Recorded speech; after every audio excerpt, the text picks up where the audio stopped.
And we're back as the nation mourns. The investigation expands. We are getting new images of the guns reportedly found in the shooter's suite on that 32nd floor of the Mandalay Bay. Our affiliate WFXT reports these weapons were used in the killing. So let's talk this through with Phil Mudd and Phil Banks. Phil Banks, first to you just on the guns, and let's throw the pictures up again, guys, if we can. And you tell me what you see looking at these guns. I see a person who had no reason at all to possess such weapons. For the life of me, I cannot understand why these weapons are possessed by a U.S. citizen. And tell me why, for people who don't know much about firearms. Well, I mean, he has this weapon in a hotel. He's not doing any type of hunting. These are not hunting weapons. Their purpose are for the military to possess and for mass destruction. So I don't see the purpose of a U.S. citizen having these particular weapons. Its only intent, as far as I can see, is to kill, to destroy, to maim. Is something which he has done.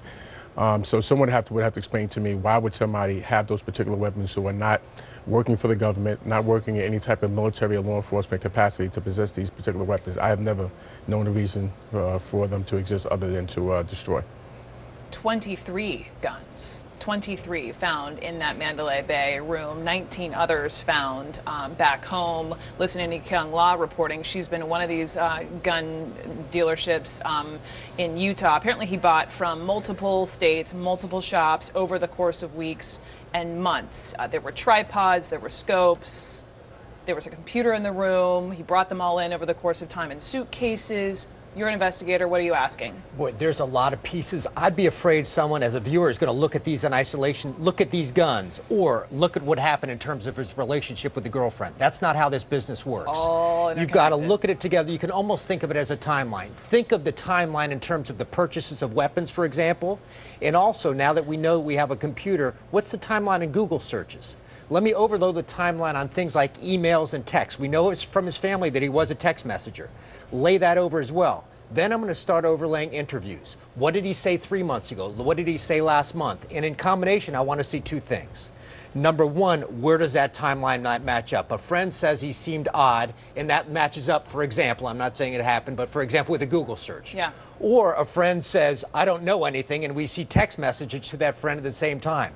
That's an anomaly. The timeline on day 2, day 3, day 4 is going to get clearer and clearer with facts or anomalies. Well, what about this girlfriend? I mean, initially she was a person of interest. Then she wasn't a person of interest. She's been in Asia.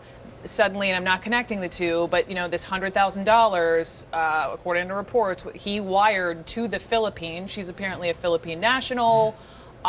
We don't know if he was wiring it to her. What questions are you going to ask this girlfriend? First of all, I want her data. I want to know who she is. I want to know where she lived. I want her digital data. That is, I want to know every email address she had. I want to know her phone number. I want to see her digital life and how it matches up with his life. Then obviously I want to not only interview her, I want to interview people like family, friends to see what they say about her. Person of interest, are you kidding me? The shooting's Sunday night, it's Tuesday. She's a person of interest.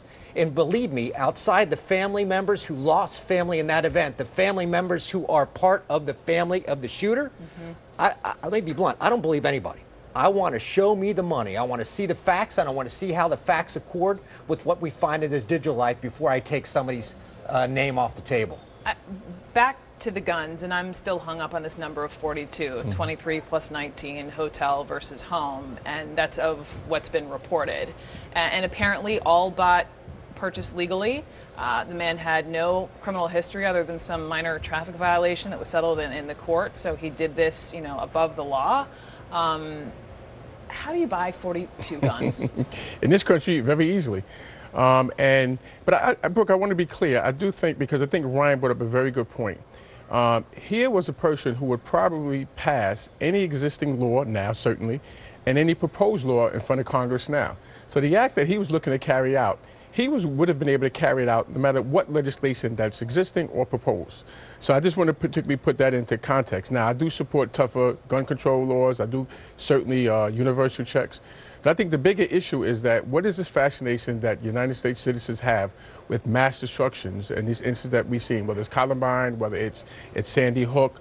What is happening that's going on? I support, as a former law enforcement official, I support wholeheartedly stronger gun control, anything that will reduce violence, because I've seen it firsthand. I've seen the impact that it certainly has.